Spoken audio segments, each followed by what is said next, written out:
Rise and shine. Pour yourself a cup of coffee and tune in to Good Morning Aurora. News, weather, and really cool interviews. Monday through Friday from 8 to 9 a.m.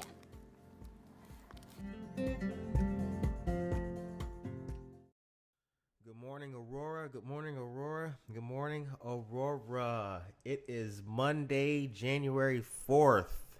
The time is 7:56 a.m. You are listening to Good Morning, Aurora, the second largest city's first daily news podcast. Welcome to 2021 and Happy New Year to all of you great listeners out there, wonderful fans, subscribers, and everybody else just meeting or just finding out about or just coming to Good Morning, Aurora.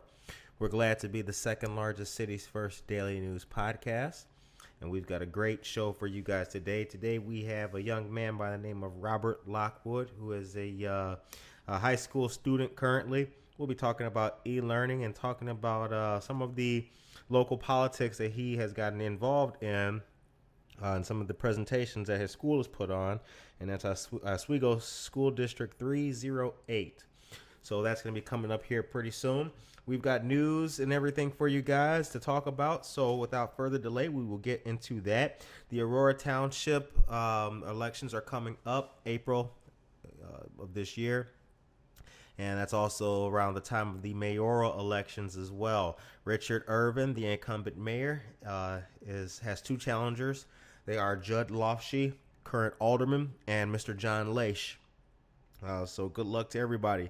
Township, we have had the pleasure of interviewing three people seeking office in Aurora Township. Alex Arroyo, Township Supervisor, Sherry Spears, and Bonnie Kunkel, both running for trustee. Check out those episodes that we've had with them. They were really cool, and learn more about what they are seeking, and also learn more about Township, what exactly Aurora Township does. What do you know about it, and do you even live in Township? So that's information for you guys to all find out. The Aurora Public Library has a lot of good stuff coming up this year. Wednesday the 13th at 6 p.m., citizenship and recent updates in immigration. A legal service specialist from World Relief Chicagoland is going to be present. Registration is required. Wednesday, January 20th at 6 p.m., contacting your elected officials. A follow-up to MLK's Day of Service. Former political staffer Lily Rocha will cover best practices to contact local, state, and federal representatives. Register.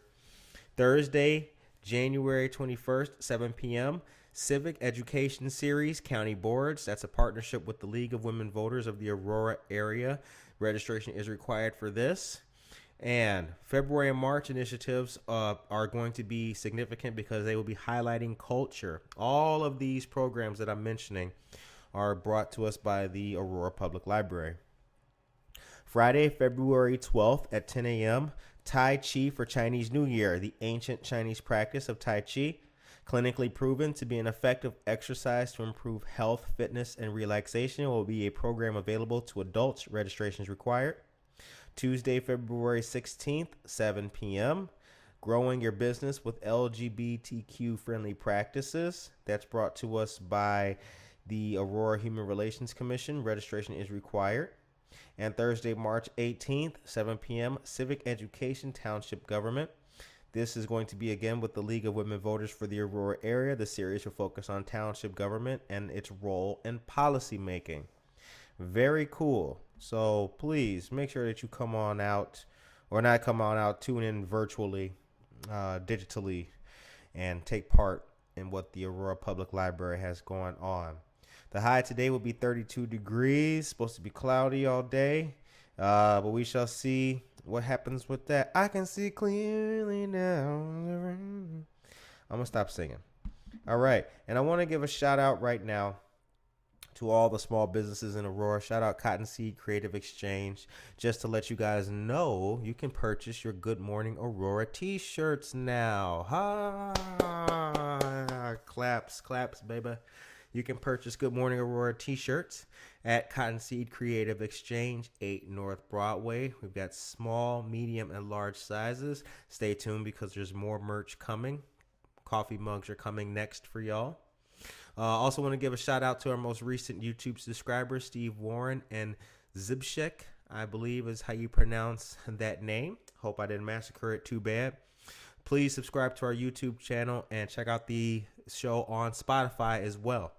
And I want to say a much needed thank you to all of our friends. Shout out Tracy Duran, Loca GTZ, so many of y'all, Vanessa, Gary, it's so many cool people. And we are proud to be the second largest city's first daily news podcast. All right. And that is the news. Thanks for taking some time to sit down on Good Morning Aurora with us. Of course, yeah. All right, so first things first, let the listeners know who you are, where you're from. Okay, well, my name is Luke Lockwood, and I've always lived in Illinois up here, Montgomery, Oswego, that area. And I've always been in the Oswego School District. Okay. And now I am currently a freshman at Oswego High School, and that's kind of where I am today. School district? 308. 308. Yeah, Okay. SD 308. Yep. I did some volunteer teaching at Bednarsik. Oh yeah, Benartzik. Yeah. And I think Plank. Oh yeah. Maybe. I think it was Plank. Yeah. Good schools. Yeah, they're really good schools. Yeah. I really like the school district. So. Are you involved in any clubs? I am. I try to get as involved as possible. Of course, with COVID and stuff, it's a lot harder. But I've still been getting involved. This year, I joined the winter play, and so we're still working on that, trying to figure out how we're going to do it with COVID. I'm in a club called Bionic, which we use to kind of help people. This past couple of weeks, we've been doing a giving tree for Christmas, and we had a few companies donate like $3,000 so we could buy toys for kids. So it's a really great club that we're doing for people. And I also decided, I might try and get a little bit more political, and I joined my Republicans club at my school because I figured I would, try new things at my school. And this is high school? This is high school. Okay. Yeah. Oswego? Oswego High School. Okay. Yeah. Isn't there Oswego East and West? There's just Oswego East, yeah. Oh, okay. It's Oswego High School and Oswego East High School, yeah. Wonder why they would make an East. Yeah, I'm not really sure why, but I know Oswego East is a much newer school, so I know Oswego High School's been around for a long time, so yeah. Growing up, what impact did your mom have in your life? My mom, she's always been there for me. Like, I know that I can trust her with anything. So I feel like that was one of the big things, like building trust in the beginning. Like, she never really, yelled, so to speak, at me if I did something wrong. There was always like a voice that I knew, I was in trouble. But it was just that kind of like trust, and she's always impacted, the way I think, and she's always told me, don't no peer pressure and stuff, and so I've always kind of taken that to heart. She's, I'm a Christian, and so she brought me to church, and she's been an impact with me spiritually with that, and she's also just taught me to, be good and don't let others, change who you are, so to speak. Yeah. So what's the best thing? I'm sorry, can I interrupt? Do you want him looking profile like that? Yeah. Okay, I wasn't sure because. No, how he looks is great. Okay. Yeah. I just okay. So when it comes to the perseverance and the trying hard and everything like that, do you find that kids your age have that in them, or what's the caliber of human material that you deal with in school? Well, there's definitely a lot of kids that I've met who do really try hard and want to do great things, but I think there's a mix of both. But I have seen a lot more kids who, especially now with COVID, have slacked off a lot and just like there's no motivation. Just in some of my classes in 8th grade and this year as a freshman, there's so many reminders, like, you're gonna fail this class. And I feel like where a lot of kids my age are struggling is that they don't have any motivation to get things done. Like, I have goals and stuff, and I think there's a lot of kids who don't really think about their future and what they want to do. I mean, you don't have to have everything planned out, but just kind of be aware. And I think a lot of kids, they just want to be lazy, I guess. And I mean, not all of them, but you know, I feel like that's a problem. And also home life too, I feel that's a big issue. Like, you always have to think what's going on at home. You know, like, all these kids who are failing, like, I have great parents who support me, and I feel like that pays off in school. So there's a lot of kids who don't have that, and I feel like that plays an effect too. How old are you? I am 15. Are you e-learning? Yeah. Okay. Yeah. So, I mean, in the spring, because, you know, it started back in March, it was really hard because there was no structure. Right. We were just kind of thrown in to, all right, we're going to learn from home. So that was really hard. And also there was a lack of motivation, even for me, because grades couldn't change. So the grade that I was at on, I think, March 15th, it couldn't change.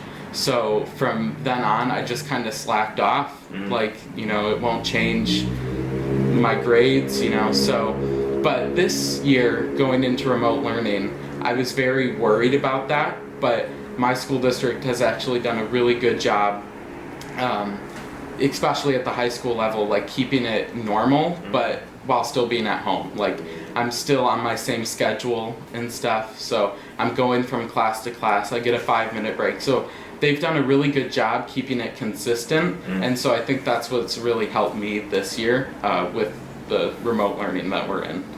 Very cool. Yeah. All right. Now, what's the schedule like for you, your school day? So we have 8 periods, and lunches are anywhere from 4th to 7th period, I think. Okay. So I actually have the earliest lunch. I eat at 10:15, but we just kind of go with our schedule. I believe every period's about 40 minutes, and then you just go through your schedule. Like, I had gym first, and then you just kind of followed your schedule. I have my schedule on my bulletin board, so I know what time, and I've also had to teach myself, like, not to play on my phone in between the breaks, because then you can, like, lose track of time. So, you know, it's the schedule. It's been really good for me to have a schedule, because I didn't have that last time. So the schedule is, it's a good schedule, knowing, you know, with what we're having right now with COVID, like, it's very structured. So who's your favorite teacher? Ooh, my favorite teacher. Honestly, my band directors are some of my favorite teachers.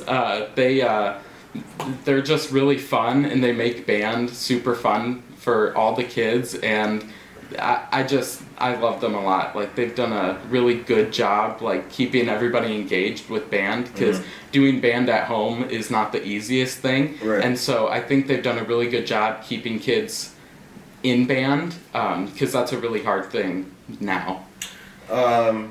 What instruments do you play? I'm a percussionist. Okay. So I play anywhere from the xylophone to the drum set. So I can, anything percussion I play. Very cool. Yeah. Very cool.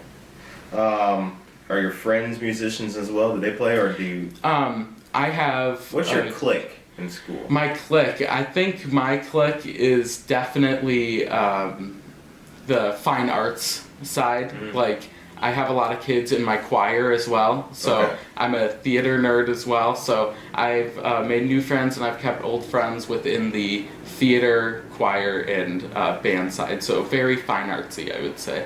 Word up. Yeah. Word up. What does America mean to you?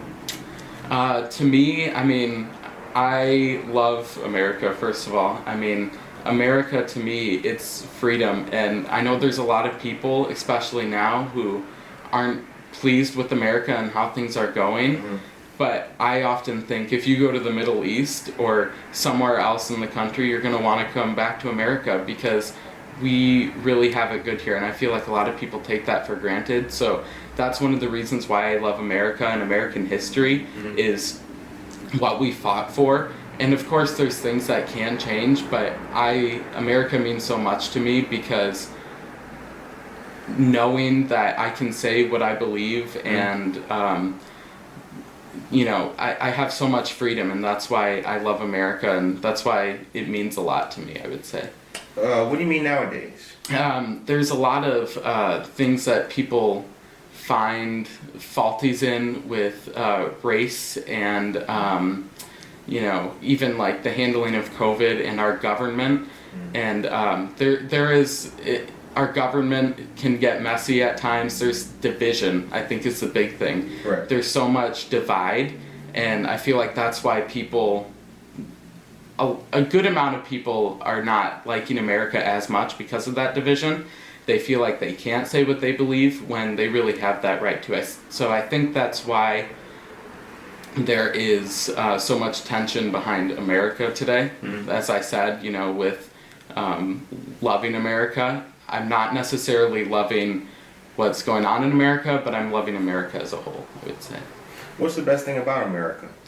Honestly, it's freedom. Like, we get to elect, whoever we want. We can have our voices heard, and we can speak how we want. We can talk to whoever. Like, it's just that freedom of, you don't have to hide because you believe a certain thing or because you worship this God. And I think that's what makes America great, and that's my favorite thing about America, for sure.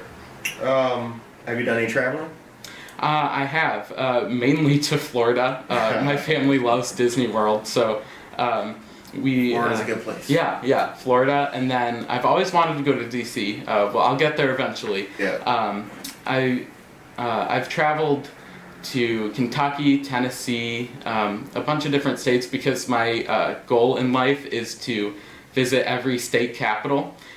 So I think I have only 6, but I mean that's a start. So I think I've been to Minnesota a couple of times. So I'm trying to get around to see all the capitals, but yeah. Minnesota's a nice place. It is a nice place. Yeah, I've been to Minnesota. We go to the Mall of America. We haven't been there in a little while, but that's one of our favorite places to go. Yeah, I haven't been there in, years. Holy cow. Can't remember the last time I was there. Yeah, I think it's been at least 4 years for us, so it's been a while, but... Yeah, they got an amusement park inside of the damn mall. That's great. I was always bribed, you can ride rides if you are a good job while we're shopping for your back-to-school clothes. So I was like, all right, I'll listen so I can ride rides. So that was a good little bribing for my mom to have us behave in the stores.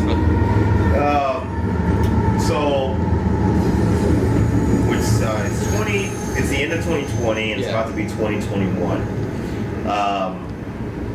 What is your opinion of the state of we live in Oswego, so I'll ask you about Oswego a little bit, but what's your opinion of the state of the country moving from 2020 to 2021? I think there is a lot of division, more than we've ever seen. And I think overall we are in a good place, but at the same time we're not. So it's kind of 50-50 for me because there's so much division with this past election. What do you mean more than we've ever seen? I mean, just seeing how it's you can't be in the middle anymore for people. You're either a Democrat or a Republican, which makes me really sad that people can't come together. Of course, there's a lot of people who do, but I think we need to look at our government a little bit too. And a lot of people are looking to our government, and that doesn't really set a good example because when you turn on the news, you see Democrats and Republicans fighting all the time. And so that's not a good influence for the American people, and I feel like that's rubbing off on the American people, seeing Democrats and Republicans fighting all the time, and I feel like that's one of the biggest problems I see in America right now. It's just the constant tension and afraid to say what you believe, which is the foundation of America. So I feel like that is one of the biggest problems that America has is we just need to respect each other more for our beliefs. What are your personal views on the upcoming year? What do you have? Well, I am a Republican, and I did support President Trump, but I am also not going to, when Joe Biden takes office, I mean, I'm not going to, go out in the streets and like burn things up and stuff. And I mean, I will respect him as my president when he's elected, so or when he's inaugurated. But I do support Trump and what he was doing. But once that power changes, I mean, we're gonna have to hope that he's a good president. Of course, there are a lot of things that I won't agree with, but that doesn't mean that I can't hope that he does the best for America as a whole. What's the best thing about the American presidency? The best thing, I think the best thing, well, there's a few best things, but one of the best things that I see in the presidency is how you're in it for 4 to 8 years and you're an American citizen again. There's no dictatorship, like that can't happen. And so I think that's one of the best things we see in the presidency is you are one of the most powerful people in the world, and you go from being able to set off nuclear bombs to having no power at all. And so I think that's one of the greatest things about the presidency is you're in it for so long and then you're an American citizen again. What's a not so great thing about the presidency? One of the not so great things is I had a great 8th grade American history teacher, and he really opened our eyes to say every president that has come along gains a little bit more power.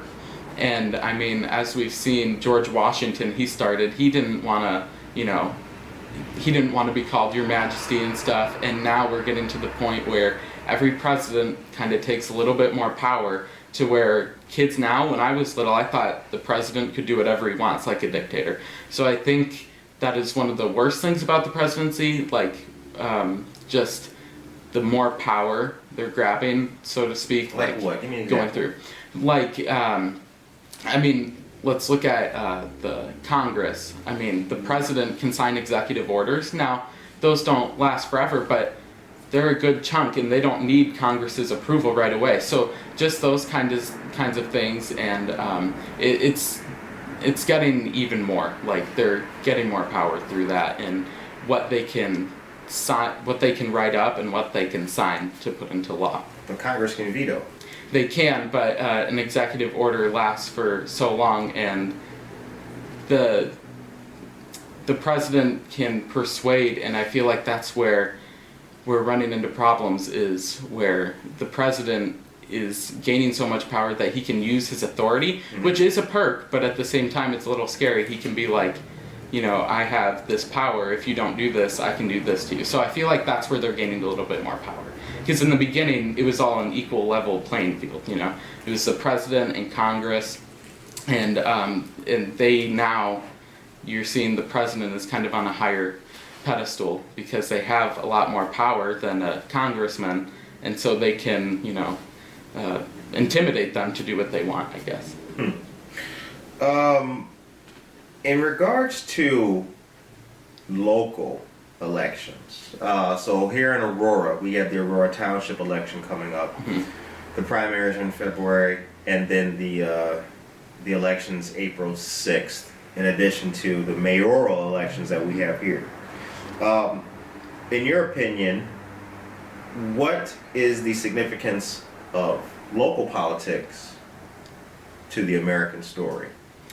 Well, I mean, if you look even in where I live in Oswego, I mean, my dad, he's gotten more involved with that stuff, and what he's learned is that they're very balanced with their money, while we look at the state and they're not. So I feel like local governments can affect people in different ways in their state, and I think that's what can affect America as a whole. Is there's different cities, like if you look, maybe somebody in Aurora, like a group of people in Aurora, aren't better off because their city isn't as balanced with their money as somebody in Oswego. So I feel like that's where there's a big difference overall in the big picture over like Illinois. We are not we're in lots of debt. So I feel like that's where overall as America, that's what's happening all over America. So I feel like that's plays a big impact. Different cities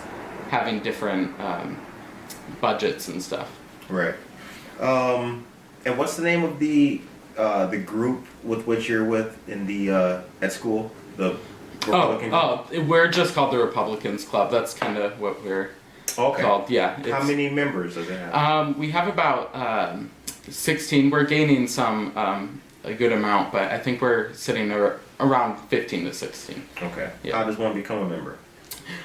You can reach out to the teacher, and she'll give you the Google Classroom code.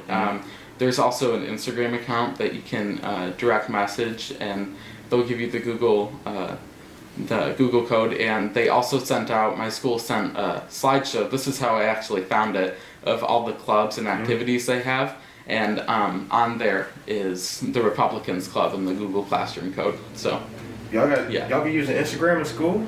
Yeah, I know. Yeah, and it can get a little rough. I mean, we had to turn it to private, because there was hatred and stuff. Which, I mean, I don't know what that's about. It's the teacher is who runs the account. The student is, if they get permission, they can run the account. So we have a president of the club, so she runs it. So the teacher doesn't, but the teacher does monitor everything. Yeah. I see. Okay. Yeah. So 15 members currently. Yeah. Still growing. People just have to reach out. And then, is there like a test or anything like that? No, there's not. There's not necessarily a test. But if you do want, because we have you can be the president of the club or the vice president or something, and you have to be a sophomore through a senior. Okay. So that's the only thing. If you're gonna run, you have to type up a little thing why people should vote for you. But other than that, you can just come be a part of the club, and we just talk about people. We've had people from local governments and the state government come. We had Matt, I feel like I might butcher his last name, but Matt Prochska, I think that's his last name. He was running for circuit clerk, and so he came to talk to us. Kendall County. Yeah. Okay. Kendall County, and so he came to talk to us about why he's running and stuff and handling the records, and so we've had. It's just really cool to see people of our government willing to come talk with us, because that shows that they care, and I feel like that's really important. How important is it? Well, let me start this question over. What's the impact of voting? The impact of voting, I feel like it's very important to vote because it's your right, and I feel like you should exercise those rights. But you said the importance of voting, right?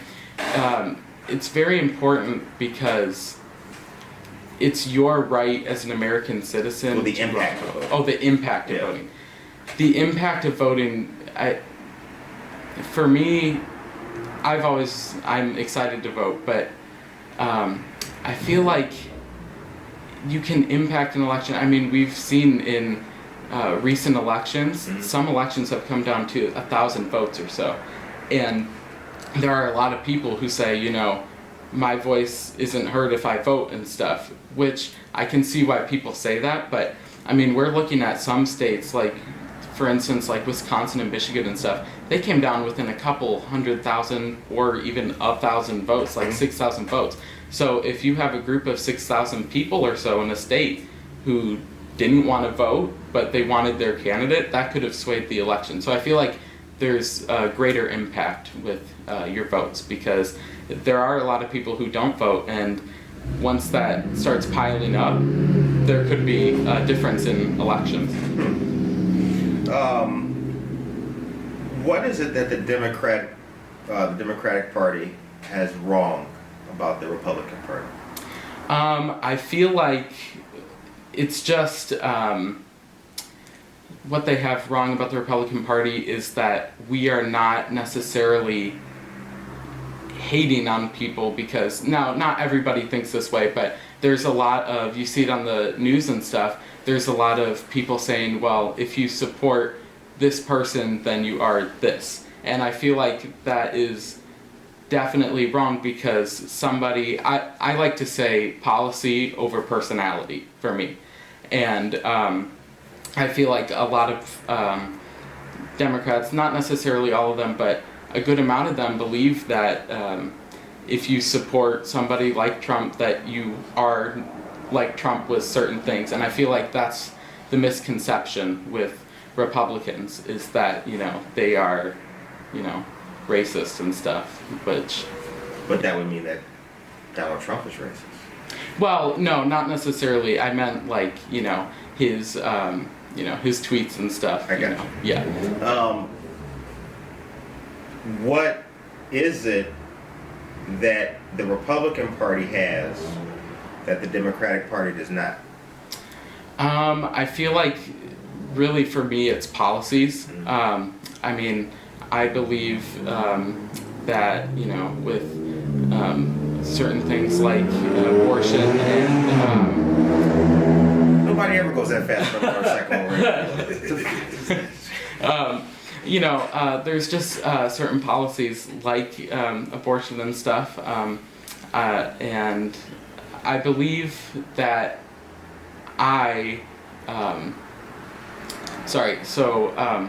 with things like abortion, I believe that, you know, life starts in the stomach, but you know, I believe that it is murder and stuff, and so that there are certain things with policies and like raising and lowering taxes and stuff, that is, for me, that makes a big difference in why I choose to be a Republican, I guess. It's just those certain things. And I mean, we're looking, if you go back to like the Reagan era, there were just those differences with policies. What do you mean? Like with taxes, like Democrats wanting to raise, Republicans necessarily wanted to lower the taxes. But nowadays it's become like you can't agree on anything, you know what That's I'm saying? not entirely true. I'm old enough to remember George Bush saying, "Read my lips." You know, let me get this quote right. He said, "Congress will push me to raise taxes, and I will say no. Read my lips," and he raised it. Yeah. This was after Ronald Reagan. Yes. So I don't know how fluid and how I don't know how rigid the lowering of taxes has been amongst the Republican Party, but yeah, it's not worth bandying. Right. Yeah. But you mentioned abortion. Mm. What's the difference between the Republican and Democrat position on abortion? I mean, the main difference is pro-life and pro-choice. I mean, that is probably one of, if not the biggest issue nowadays between the two parties, is Republicans believe, you know, that life starts once the baby is conceived, and Everybody believes that. What? Everybody believes that. That's science. Well, yeah, but there are a lot of people who believe that, you know, I mean, life starts once it's born, and I feel like that's where there's a lot of division too, is with that. So you believe that if delivering a baby, even stillborn, would mean that the complications would cause the mother to die, abortioning the fetus should still not be an option? You know, that's where it gets rocky. I do believe... Not really. It's pretty smooth. Well, yeah, but I mean, it does depend on the situation, but if it is up to that point, I mean, I can't say that I would say I would hate anybody for it, but I mean, yeah. Are there things that, and this is not necessarily a strictly political party issue. Yeah. Are there things in American society that should be maintained, and not changed? Well, definitely starting with, the Constitution and stuff, that should not be changed. I mean, we have... But they make amendments. Right, but with the amendments and stuff, like the core values, you know, like I never want to get to a point where you can't speak your mind, or you can't, love who you want or anything. I never want to get to that point. So I feel like that is something that we need to continue, and with amendments, but our core beliefs with that Constitution, I feel like, is something that we need to carry on through generations, because I feel like generations deserve those divine rights. In your opinion, what movie represents America best? What movie?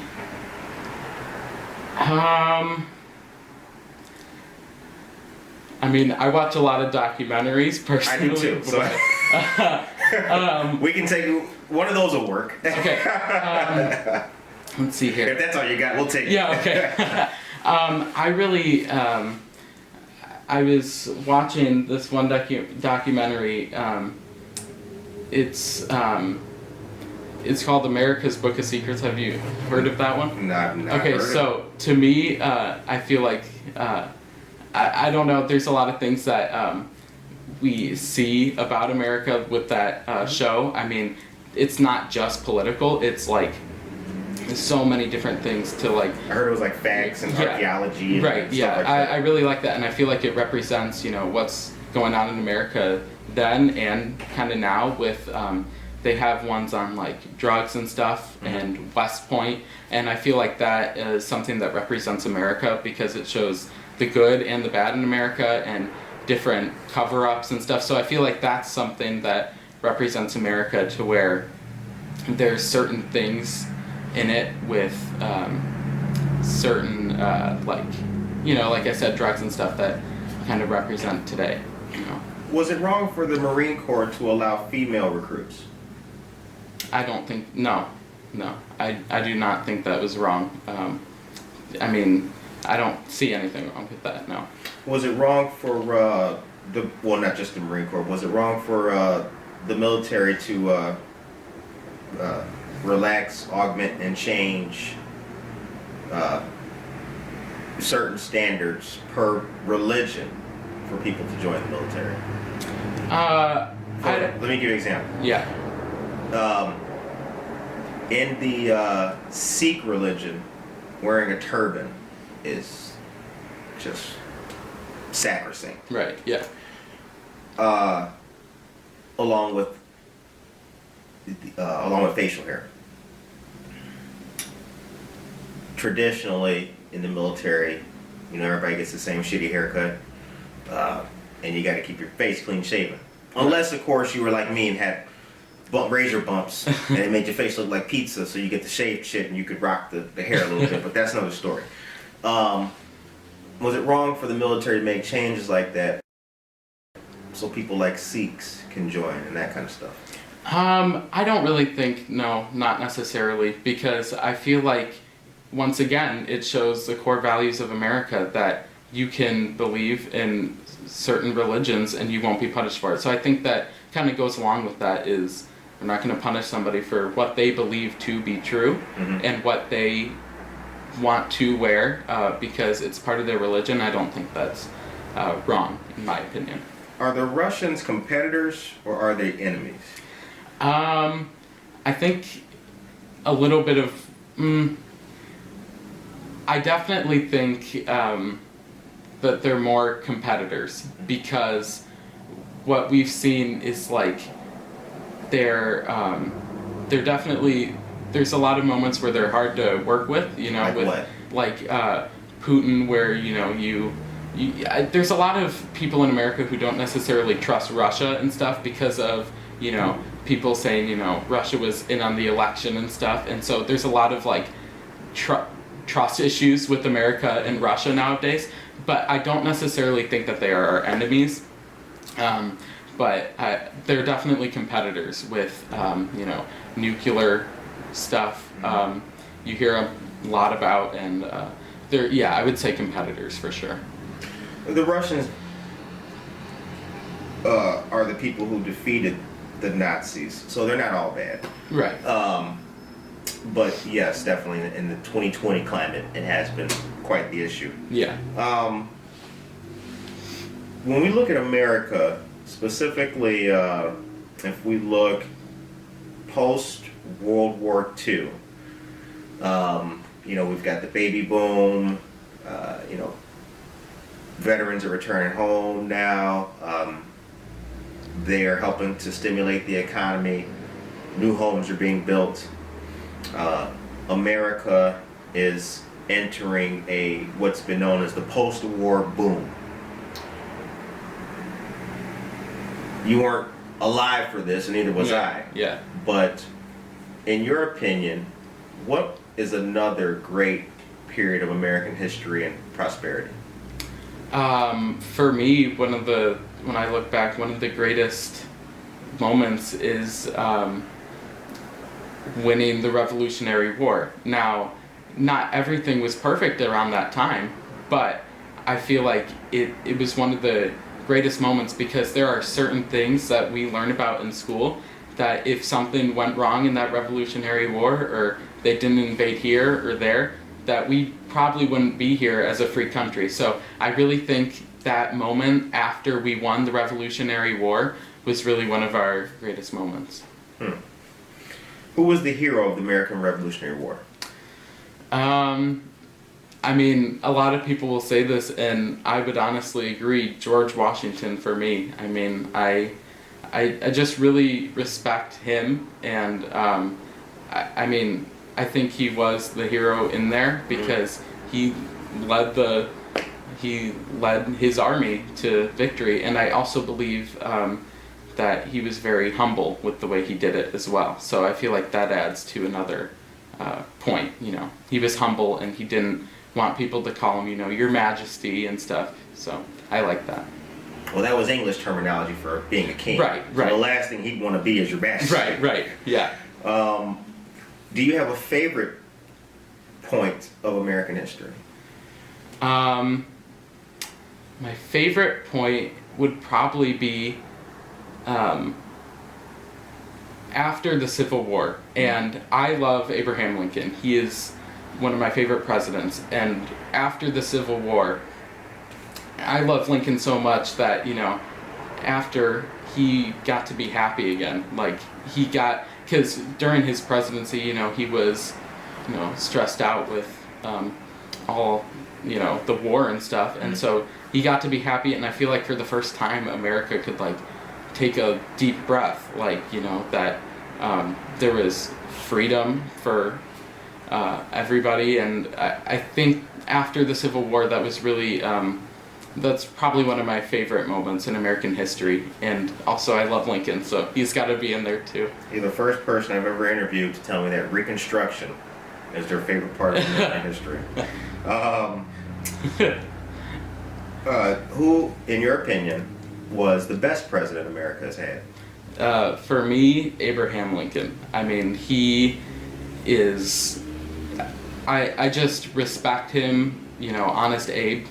He was very honest. I mean, freeing slaves. I mean, he fought so hard. And had he taken a step back, like former presidents and stuff had, with not addressing the issues that were going on, he would have lived for probably many more years. But because he went out and took a stand, he pretty much risked his life so that others can be free, and I really respect that.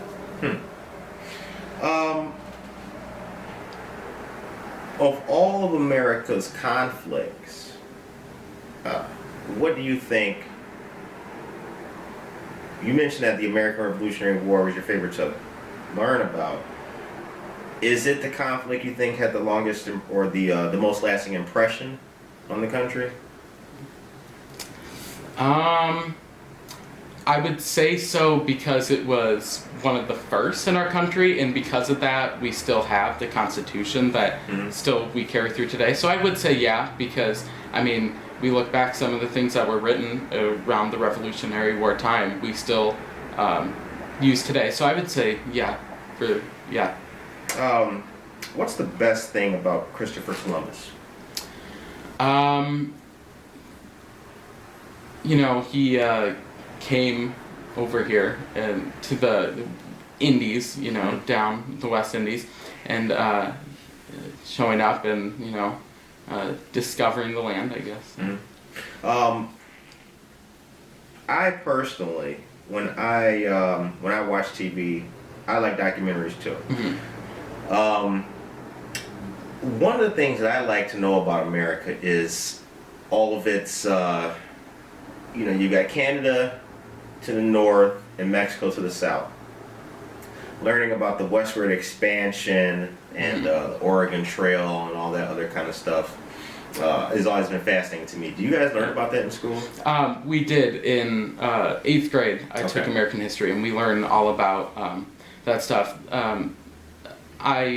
I watch a lot of documentaries, so a lot of kids probably aren't as loving of American history as I am, but we did. What do you mean by that? What do you mean by that? Like I have a whole thing of documentaries on my shelf, and I watch them mainly about the presidents because I love the presidents a lot. But I have Civil War stuff, and you know I read books on stuff, and a lot of kids don't do that, I would say. I call myself a history buff because, you know.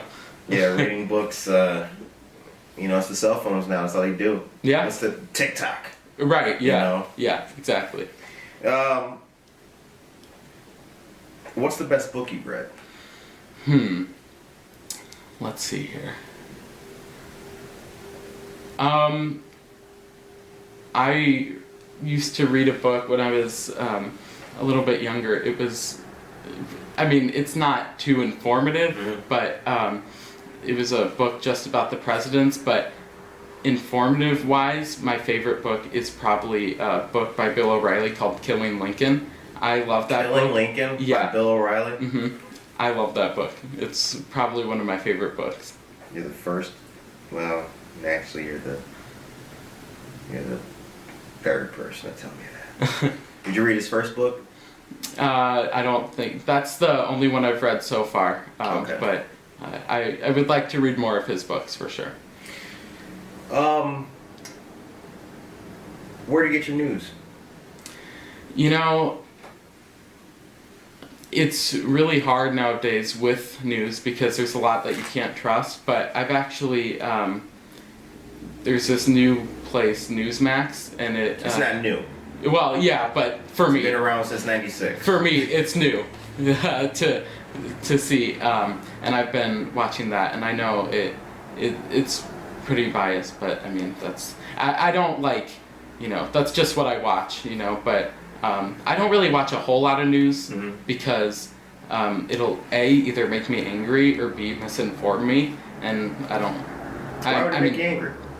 With some of the stuff that they say and stuff, that things that won't go along with my beliefs. I'm not necessarily angry, but you know, I mean, and a lot of division that you see that they film and over the summer with all the rioting and stuff, it just like it makes you sad and stuff. So I kind of tuned away a little bit from the news, but I definitely I still read articles and stuff that pop up. What do you read?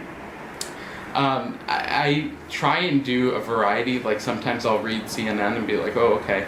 And then sometimes I'll look at Fox and be like, okay. And try and find like a similar path because a lot of news stations are a little bit more biased. So I try and find a similar, you know, subject that they're talking about and see what they have in common. And that's usually along the lines of what's truly going on. Because it's really hard nowadays. We really don't know what to believe because there's so much mistrust. Sure that's we do. belong. Sure, we know what to believe. Well, we know what to believe, but we don't know like We believe what to what's trust. true. Well, yeah, but when they talk about like different thing that's going on, like different politicians saying different things, like and division and all this different stuff. We don't know if what's biased. We don't know if somebody says I like Trump or I hate Trump, and then they go on about what he's done and stuff. We don't really know if he has done that in his past or if he hasn't, or same with Biden. Or so I feel like there's we get so much information that we don't know what's true because it's coming from different sides of the aisle. I don't know about all that. I mean, we would just trust what's true. Yeah. I mean, 2 + 2 is always going to equal 4. So if Newsmax says it's 5, and CNN says it's 6, and the radio guy says you decide, I mean, this is right. We're just going to go back to the 4. but there's a lot of hard things when you look at like foreign interactions and stuff. I mean, we don't know what's going on behind closed doors, and so when news reporters try and figure it out, we don't know 100%. Things like that. Of course, we know 2 + 2 is 4 and all that stuff, but a lot of things behind closed doors that we can't see for ourselves. That's kind of what I'm talking about. Like what? Like when the President of the United States meets with Vladimir Putin, and they talk about whether it's nuclear or an alliance against other countries. We don't know really what's truly being said. They could say what they said, but is that really what's going on? It could be, but it could not be. So I think that's kind of where that's kind of what I'm talking about there. President Trump was the first president in American history to meet with a foreigner, Putin of Russia, without American translators and without Americans in the room. Was that a good move? I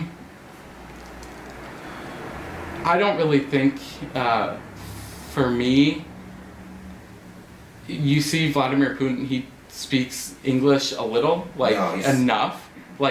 He sounds like an idiot. He knows 5 English words. Right, and so I feel that exactly, those 5 little words, and I feel like Trump could have used some translators, but I mean, yeah.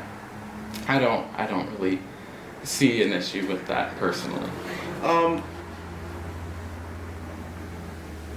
I think that one of America's greatest strengths has always been that, whether you're in the northern part of the country or, the east or the west or the southern part, I do feel that there's always been a inherent, camaraderie within this. Everybody's had its own little bit of neighborliness. Yeah. You have what's called Southern hospitality. Mm-hmm. If you're in California, you hear about New York, everybody knows it's the Big Apple. Right. People in Florida know that Chicago's the Windy City. Yeah. People in Chicago know that Florida's the Sunshine State. Yes. Yeah. That was right? Yep. Damn, got that right. I totally guessed that right now. Nice. Shout out to the teachers. So I've always felt that that's a strength. Mm-hmm. People, even if you're not in the place, you know about it, you learn about it and everything like that. You mentioned that you want to go to all state capitals. Yes. You've been to 4, you said? Yeah, let's see. Or was it 6? 5. You've been to 5? Yeah. Which one would you like to go to? If you could go today, where would you go? Which one? Oh boy. I would want to go to. That's a good question. Honestly, I would want to go to Florida because I've actually never been to Tallahassee. Okay. And it's one of my favorite states, so I would like to go see the Capitol in Tallahassee. I didn't see the Capitol, but I've been to Tallahassee. It's pretty nice. Yeah. Yeah, it's really cool. Yeah, so that's probably the one I would want to go see. Very cool. Yeah. What kind of music do you listen to? I listen to musical music. I like listening to some of my favorite Christian artists, and then I listen to. Sometimes I'll listen to Christmas music year round. I'm one of those people, but but yeah, that's kind of what I listen to. Yeah. Christmas music year round. Yeah, I know. I've done that before. Yeah. I mean, I've played Last Christmas by Wham, like on my birthday in June and all that. Yeah. If it comes over you, I want to hear it. You know what I'm saying? Right. Yeah.